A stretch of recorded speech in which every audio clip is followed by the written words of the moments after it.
Good morning, everybody. We're coming to you from a busy east-west highway where we're just coming off a lockdown weekend here in New Providence and Abaco. And joining us this morning, as usual, is Sergeant Cressenia Johnson. Cressenia, talk about weekend traffic matters first. Well, let me just say this. Good morning to you and good morning, Bahamas. We found that majority of our accidents, we had a total of 14 accidents, and the majority of those accidents came from that Friday during that 12-hour period, that is from 7 a.m. to 7 p.m. So we want to admonish the general public as much as possible. As it relates to that time period, what it's telling us is that a lot of rushing is happening. So we're advising as much as possible to please get whatever preparations you need to have made, get it done in time. And while you're on the street conducting whatever business it is that you are conducting, to do so with added care and caution. Please, as much as possible, stay off those cell phones. Please, as much as possible, adhere to the traffic controls and the traffic signs that are posted. They're posted there for your safety and for drivers to get where they need to go in a timely fashion.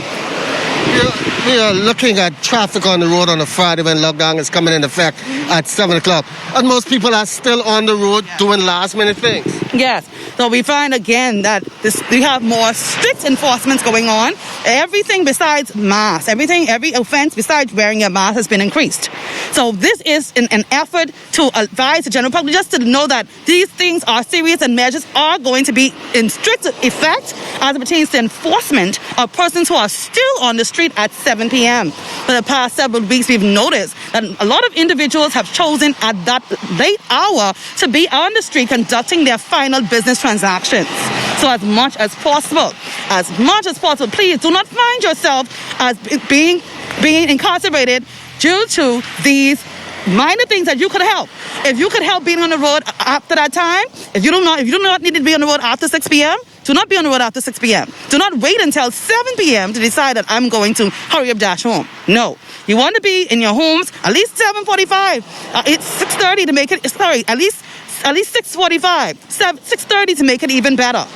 So avoid anything along that lines of facing those fines and being wrapped up in those numbers who are on the street at 7 p.m.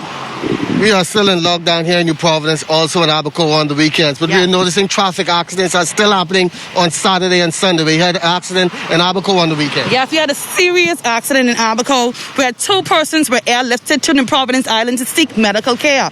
That accident, the vehicle was extremely damaged, and those persons are lucky to come out of that accident alive.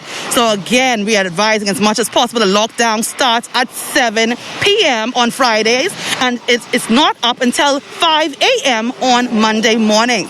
So again, as much as possible, we've seen a lot of this happening from the Eleuthera Island and from Abaco, where persons are being airlifted to the capital in order to receive medical attention after being involved in these serious accidents. This is a matter of concern to us because these things are happening, like you said, during the lockdown period. So as much as possible, we're advising our family islands to please adhere to the rules of the road.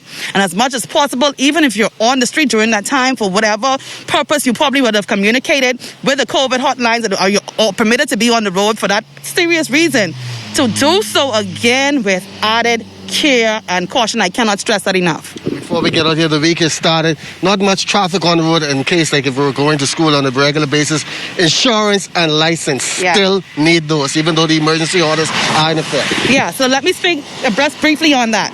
While the orders, they allow drivers to be on the street but not having a vehicle license.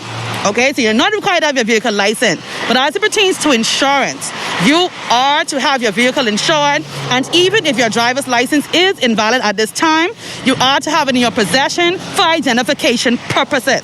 This is automatic once you're driving a vehicle. Now, drivers who do not have a driver's license, if you have never been issued a driver's license from the Road Traffic Department and you're operating a vehicle, you will be taken into police custody. You're not supposed to be operating that vehicle.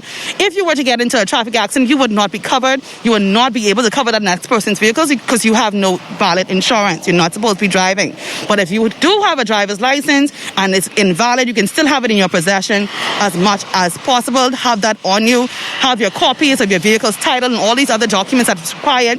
Like I said, your insurance needs to be up to date, and your driver's license, you can have it in your possession. Once again, thanks to Sergeant Cressenia Johnson informing us exactly what we need to do. Weekend lockdowns, not 7:05, 6:45, the police be inside. Back to you, Lloyd, in the studio.